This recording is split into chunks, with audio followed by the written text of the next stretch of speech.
ሰላም ጤና ይስጥልን ውድ በሀገር ውስጥና በውጭ የምትገኙ ቤተሰቦቻችን ከገበታ ሚዲያ የዕለቱን አበይት ዜናዎችንና ትኩስ መረጃዎችን ይዘንላችሁ ቀርበናል። አብራችሁን ቆዩ። በቅድሚያም ዋና ዋናዎቹን እስራኤል ኢትዮጵያን መረጠች። በሰሜን ኢትዮጵያ ያለው ውጥረት በከፍተኛ ሁኔታ በጨመረበት በዚህ ሰዓት ከእስራኤል በኩል እጅግ አስደሳች መረጃ ተሰምቷል። የሰሜን ኢትዮጵያው ጦርነት ቢቀሰቀስ እስራኤል ከኢትዮጵያ ጎን እንደምትሰለፍና ሻዕቢያን የደህንነት ስጋት አድርጋ እንደምትመለከተው አንድ የአገሪቱ ባለስልጣን ተናግረዋል። አነጋጋሪውን መረጃ እናስደምጣችኋለን። ከሀዲያ ዞን የምዕራብ ባዳዋቾ ወረዳ ደግሞ የገዛ እናቱንና እህቱን በአሰቃቂ ሁኔታ በገደለው ወጣት ላይ የሞት ቅጣት መወሰኑ ተሰምቷል። ይዘነዋል። በመካከለኛው ምስራቅ የቀጠለውን ጦርነት ተከትሎ ነዳጅ አቅርቦቱ ቀንሷል፣ ዋጋውም እጅግ ተወዷል። ይኸው ተጽዕኖ በኢትዮጵያም ከጠቅላይ ሚኒስትሩ ጀምሮ በየደረጃው ያሉ ባለስልጣናት ነዳጅ ቆጥቦ የሚል ማስጠንቀቂያን እየሰጡ ነው። በሌላ በኩል ደግሞ አንዳንዶች አጋጣሚውን ያልተገባም ትርፍ ለማግኘት እየተጠቀሙበት ነው። በዚህም ከ448,000 ሊትር በላይ በህገወጥ መንገድ ሲዘዋወር የነበረ ነዳጅ መወረሱ፣ በህገወጥ የነዳጅ ስርጭት ከ600 በላይ ሰዎች መታሰራቸውም ታውቋል። በጥንቅራችን ይዘነዋል። በመካከለኛው ምስራቅ የተቀሰቀሰው ጦርነት ዛሬ አራተኛ ሳምንቱን ደፍኗል። በጦርነቱ ውድ ልጆቿን እየተነጠቀች የምትገኘው ኢራን አሁን ደግሞ የአብዮታዊ ዘብ ቃል አቀባዩ በአሜሪካና እስራኤል ጥቃት መገደላቸውን የአገሪቱ መገናኛ ብዙሃን ዘግበዋል። ኢራንም 3800 ኪሎ ሜትር በሚርቀው የአሜሪካና ዩኬ የጦር ሰፈር ላይ ሚሳኤል ማስወንጨፏ ታውቋል።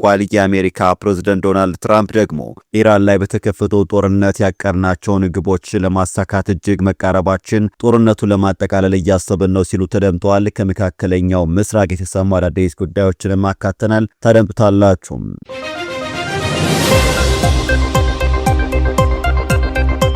ቻናሉን ሰብስክራይብ፣ ቪዲዮ ላይክ በማድረግ እስከ ፍጻሜው አብራችሁ እንድትቆዩም በአክብሮት እንጠይቃለን። ወደ ቀዳሚ ጉዳያችን እናመራለን። ከሀዲያ ዞን የምዕራብ ባዳዎቾ ወረዳ ደግሞ እጅግ አስደናቂ ዜና ተሰምቷል። የገዛ እናቱንና እህቱን በአሰቃቂ ሁኔታ በገደለው ወጣት ላይ የሞት ቅጣት መወሰኑ ተሰምቷል። በሀዲያ ዞን የምዕራብ ባዳዎቾ ወረዳ ነዋሪ የሆኑት ወጣት ሰንበቱ መንገሻ የገዛ ወላጅ እናቱንና እህቱን በአሰቃቂ ሁኔታ በመግደሉ በሞት እንዲቀጣ የሀዲያ ዞን ከፍተኛ ፍርድ ቤት የሾኔ ምድብ ችሎት በሙሉ ድምፅ መወሰኑን የምዕራብ ባዳዎቾ ወረዳ የመንግስት ኮሚኒኬሽን ጉዳዮች ጽሕፈት ቤት አስታውቋል። እንደ ኮሚኒኬሽን ጽሕፈት ቤት መረጃ ከሆነም ተከሳሹ ወንጀሉን የፈጸመው በጥር 9 2018 በገርቦ ቀበሌ በሚገኘው መኖሪያ ቤታቸው ውስጥ እንደሆነ ተነግሯል።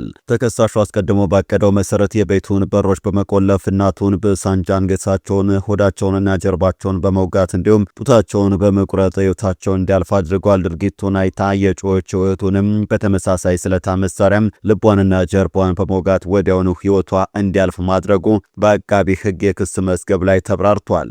የምዕራብ ባዳዎቾ ወረዳ ፖሊስ ከአካባቢው ማህበረሰብ ጋር በመተባበር ተከሳሹን በቁጥጥር ስር ከዋለ በኋላም ለሕግ አቅርቦታል። በችሎቱ ሂደት ላይ አቃቤ ሕግ የአስክሬን ምርመራ ውጤትን፣ የተከሳሹን የእምነት ቃልና የሰው ምስክሮችን በማስረጃነት አቅርቧል። ተከሳሹም እናቱንና እህቱን መግደሉን በችሎት አምኗል። ጉዳዩን ሲመለከት የቆየው የሀዲያ ዞን ከፍተኛ ፍርድ ቤት የሾኔ ምድብ ችሎት መጋቢት 10 ቀን 2018 በዋለው ችሎት ተከሳሹም በፈጸመው ከባድ የሰው መግደል ወንጀል በ1997 የወጣውን የኢፌዴሪ የወንጀል ሕግ አንቀጽ 539 በቅንፍ ውስጥ 1 ሀ መሰረት ጥፋተኛ ሆኗል አግኝቶታል። ፍርድ ቤቱ የድርጊቱን እጅግ አሰቃቂነትና የተከሳሹን ጭካኔ ደረጃ ከግምት ውስጥ በማስገባት ግለሰቡ በሞት እንዲቀጣ በሙሉ ድምፅ መወሰኑን የምዕራብ ባዳዎቾ ኮሚኒኬሽን መረጃ አመላክቷል። በቀጣይ መረጃችን እስራኤል ኢትዮጵያን መረጠች። በሰሜን ኢትዮጵያ ያለው ውጥረት በከፍተኛ ሁኔታ በጨመረበት በዚህ ወቅት ከእስራኤል በኩል እጅግ አስደሳች መረጃ ተሰምቷል። በኤርትራና በኢትዮጵያ መካከል ግጭት ቢቀሰቀስ የእስራኤል አስተላለፍ ከማን ጎን ሊሆን ይችላል በሚለው ዙሪያ የእስራኤል አምባሳደር ለመጀመሪያ ጊዜ መልስ ሰጥቷል። በኢትዮጵያ የእስራኤል አምባሳደር ዶክተር አብርሃም ንጉሴን ከአንድ አፍታ ሚዲያ ጋር ሰፊ ቆይታንም አድርገዋል።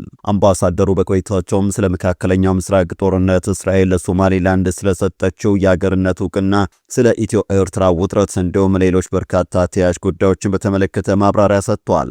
አምባሳደሩ በአሁኑ ጦርነት እስራኤል የዓለምን ጦርነት እየተዋጋች ነው ያሉ ሲሆን እስራኤል በኢራን የአገዛዝ ለውጥ እንዲኖር አትፈልግም ብለዋል። በተጨማሪም ሻዕቢያ ከሐውቲ አማጺዎች ጋር ባለው ግንኙነት ዙሪያ ለእስራኤል ኤርትራን እንደ ደህንነት ስጋት እንደምትመለከተውና ኢትዮጵያን የቀጠናው ሀያል ሀገር እንድትሆን እንደምትፈልግም ገልጸዋል።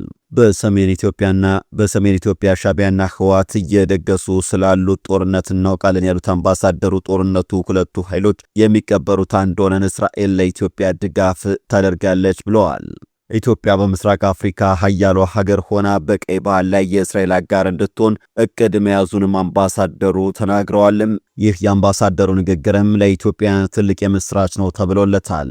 ወደ ቀጣዩ መረጃችን እናመራለን። በመካከለኛው ምስራቅ የተቀሰቀሰው ጦርነት ዛሬ አራተኛ ሳምንቱን ደፍኗል። በጦርነቱ ውድ ልጆቿን እየተነጠቀች የምትገኘው ኢራን አሁን ደግሞ የአብዮታዊ ዘብ ቃል አቀባይ በአሜሪካና እስራኤል ጥቃት መገደላቸውን የአገሪቱ መገናኛ ብዙሃን ዘግበዋል። የኢራን አብዮታዊ ዘብ ቃል አቀባይና ምክትል ህዝብ ግንኙነት አሊ ሞሐመድ ናኢኒ በአሜሪካና እስራኤል ጥቃቶች መገደላቸውን የአገሪቱ ብሔራዊ ቴሌቪዥን አስታውቋል። አሊ ሞሐመድ ናኢኒ የአብዮታዊ ዘቡን ለአራት አስርት ዓመታት ያገለገሉ ሲሆን ባለፉት 2 ዓመታት ደግሞ ቃል አቀባይ በመሆን ሰርተዋል ሲል ፋርስ የዜና ወኪል ዘግቧል። አሜሪካና እስራኤል የካቲት 21 ቀን 2018 ኢራን ላይ ጦርነት ከከፈቱበት ዕለት አንስቶም የኢራን እስላማዊ ሪፐብሊክ በርካታ አመራሮች ተገድለዋል። የቀድሞ ጠቅላይ መሪ አያቶላ አሊ ኻሜኒ ጦርነቱ በጀመረ በጥቂት ደቂቃዎች ውስጥ የተገደሉ ሲሆን ሌሎች የአገሪቱ ከፍተኛ አመራሮችም የአሜሪካና የእስራኤል ጥቃት ኢላማ ሆነዋል። በአሜሪካና እስራኤል ጥምረት ውድ ልጆቿን እያጣች የምትገኘው ኢራን ታዲያም አጸፋውን ከመመለስ አልቦዘነችም። ኢራን ዲዮጎ ጋርሺያ በተባለው የአሜሪካና የዩናይትድ ኪንግደም የጋራ የጦር ሰፈር ላይ 2 መካከለኛ ርቀት ተወንጫፊ ባለስቲክ ሚሳኤሎችን መተኮሷን የአሜሪካ መገናኛ ብዙሃን ዘግቧል። ዎል ስትሪት ጆርናል ጋዜጣ በርካታ ምንጮችን ጠቅሶ ባወጣው ዘገባ የተተኮሱት 2 ሚሳኤሎች በህንድ ውቅያኖስ ላይ የሚገኘውን ጦር ሰፈር እንዳልመቱት አስታውቀዋል። ሲኤንኤን በበኩሉ ሚሳኤሎቹ የተተኮሱት በአካባቢው ሰዓት አቆጣጠር አርብ ንጋት ላይ እንደሆነ ከአሜሪካ ባለስልጣን መሰማቱ ተዘግቧል። ከኢራን እስከ ዲዮጎ ጋርሺያ ያለው ርቀት 3800 ኪሎ ሜትር ገደማ ነው። የቀድሞ ኢራን ጠቅላይ መሪ የአገሪቱ ሚሳኤል የሚወነጨፍበት ርቀት ከ2200 እንደማይበልጥ ትዕዛዝ ሰጥተዋል። ቢቢሲ ስለ ጥቃቱ ተጨማሪ መረጃ ለማግኘት ለአሜሪካ ፔንታገንና ለዩናይትድ ኪንግደም መከላከያ ሚኒስቴር ጥያቄ ቢያቀርብም የአሜሪካው መከላከያ ሚኒስቴር ፔንታገን በአሁኑ ሰዓት ማቅረብ የሚችለው ምንም ነገር እንደሌለ ገልጿል ተብሏል። ጦርነቱ በዚህ መልኩ ቀጥሎም አራተኛ ሳምንቱን ቢደፍንም ፕሬዝዳንት ትራምፕ ዛሬ በሰጡት መግለጫ የኢራን ጦርነት ለማጠቃለል እያሰብን ነው ብለዋል። የአሜሪካው ፕሬዝዳንት ዶናልድ ትራምፕ ኢራን ላይ በተከፈተው ጦርነት ያቀርናቸውን ግቦች ለማሳካት እጅግ በመቃረባችን ጦርነቱን ለማጠቃለል እያሰብን ነው ሲሉ ነው የተደመጡትም። ኢራን የዘጋቸውን የሆርሙዝ ወሽመጥ የማስከፈት ጉዳይ ግን የመርከብ መተላለፊያ መስመሩን የሚጠቀሙት ሀገራት ኃላፊነት መሆን እንዳለበት ተናግረዋል። ትራምፕ ትሩዝ ሶሻል በተባለው የማህበራዊ ሚዲያ ገጻቸው ባሰፈሩ ጽሑፍ ግቦቻችን ለማሳካት በጣም እየተቃረበ በመሆኑ ሽብርተኛውን የኢራን አገዛዝ በተመለከተ በመካከለኛው ምስራቅ የምናደርገውን ታላቅ ወታደራዊ ጥረት ለማቆም እያሰብን ነው ብለዋል። እንደ ፕሬዝደንቱ ገለጻ ኢራን ላይ የተከፈተው ጥቃት 5 ዓላማዎች ነበሩት። በቀዳሚነት የጠቀሱት የኢራን ሚሳኤል አቅም ማስወንጨፊዎችና ተያያዥነት ያላቸው ነገሮች በጠቅላላ ሙሉ በሙሉ ማዳከም ነው የሚል ነው።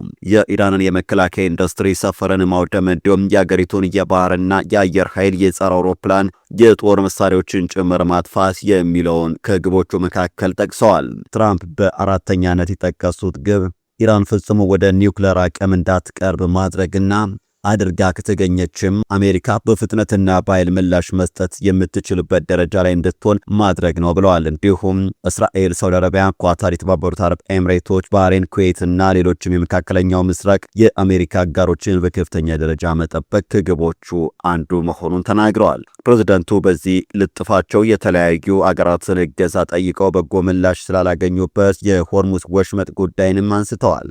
እንደ አስፈላጊነቱ የሆርሙዝ ወሽመጥ በሚጠቀሙበት ሌሎች ሀገራት ሊጠበቅ እንደሚገባና ቁጥጥር ሊደረግበት ይገባል፣ አሜሪካ ግን አትጠቀምበትም ሲሉ የባህር መስመሩን ማስከፈት የአገራቸው ኃላፊነት እንዳልሆነ አመልክተዋል። ይሁን እንጂ ወሽመጡን የሚጠቀሙበት ሀገራት የአሜሪካንን እገዛ ፈልገው ጥያቄ የሚያቀርቡ ከሆነ ግን እናግዛቸዋለን ብለዋል። ነገር ግን አንዴም የኢራን ስጋት ከተወገደ በኋላ ግን የሆርሙዝ ወሽመጥን መጠበቅ አስፈላጊ አይሆንም፣ ቀላል ወታደራዊ ዘመቻ ይሆንላቸዋል ተከስቷል ሲሉ ጽፈዋል። ይህ የሆርሙዝ ወሽመጥ በመካከለኛው ምስራቅ ጦርነት መዘጋቱን ተከትሎ ነዳጅ አቅርቦቱ ቀንሷል፣ ዋጋውም እጅግ ተወዷል። ይኸው ተጽዕኖ በኢትዮጵያም ከጠቅላይ ሚኒስቴሩ ጀምሮ በየደረጃው ያሉ ባለስልጣናት ነዳጅ ቆጥቡ የሚል ማስጠንቀቂያ እየሰጡ ይገኛል። በሌላ በኩል ደግሞ አንዳንዶች አጋጣሚውን ያልተገባ ትርፍ ለማግኘት እየተጠቀሙበት ነው። በዚህም ከ448,000 ሊትር በላይ በህገወጥ መንገድ ሲዘዋወር የነበረ ነዳጅ መወረሱ፣ በህገወጥ የነዳጅ ስርጭት ከ600 በላይ ሰዎች መታሰራቸውም ታውቋል። በነዳጅ ስርጭትና ግብይት ሂደት ላይ የሚታዩ ህገወጥ ተግባራትን ለመቆጣጠር በተወሰደ እርምጃም 250,221 ሊትር ቤንዚንና 198,432 ሊትር ናፍጣ በቁጥጥር ስር መዋሉን የንግድና ቀጠናዊ ትስስር ሚኒስቴር ካሳሁን ጎፌ በማህበራዊ ትስስር ገጻቸው ባሰፈሩት መረጃ አስታውቀዋል። ሚኒስቴሩ እንደገለጹት በ6 ክልሎችና በ2 የከተማ አስተዳደሮች የተጀመረው የተቀናጀ ዘመቻ መጠነ ሰፊ ውጤት እያስመዘገበ ይገኛል። ባለፉት ጥቂት ቀናት በተደረገ ከፍተኛ ክትትልም በህገወጥ መንገድ ሲዘዋወር የነበረ ነዳጅ ተይዞ እንዲወረስ ተደርጓል። ከተወረሰው ነዳጅ ሽያጭ የተገኘ ከ48 ሚሊዮን 663 ሺህ ብር በላይ ለመንግስት ገቢ መደረጉንም ገልጸዋል። በዚህ የነዳጅ አሻጥር ውስጥ ተሳትፈው የተገኙ 613 ግለሰቦች በቁጥጥር ስር መዋላቸውን የጠቀሱት ሚኒስቴሩ ከተያዙት መካከል የንግድ ጽህፈት ቤት ኃላፊዎች፣ የቡድን መሪዎች፣ የሬጉላቶሪ ባለሙያዎች፣ የነዳጅ ማደያ ባለቤቶችና ሰራተኞች እንዲሁም በየደረጃው የሚገኙ የጸጥታ አካላት እንደሚገኙበት ጠቁመዋል። እርምጃው በታችኛው መዋቅር ላይ ብቻ ሳይሆን በውሳኔ ሰጪዎች ላይም ያነጣጠረ መሆኑን ሚኒስቴሩ አረጋግጠዋል። ይህም የተቀናጀ የቁጥጥር ስራ በዘርፉ የሚታየውን አሻጥር በመቅረፍ ፍትሐዊ የነዳጅ ስርጭት እንዲኖር ተጠናክሮ እንደሚቀጥል አስረድተዋል። በመጨረሻም ያለውን ዓለም አቀፍ የነዳጅ ገበያ ተጨባጭ ሁኔታ ከግምት ውስጥ በማስገባት ነዳጅ አከፋፋዮችና ህብረተሰቡ ነዳጅን በቁጠባና በከፍተኛ የኃላፊነት ስሜት እንዲጠቀሙ ጥሪ አቅርበዋል።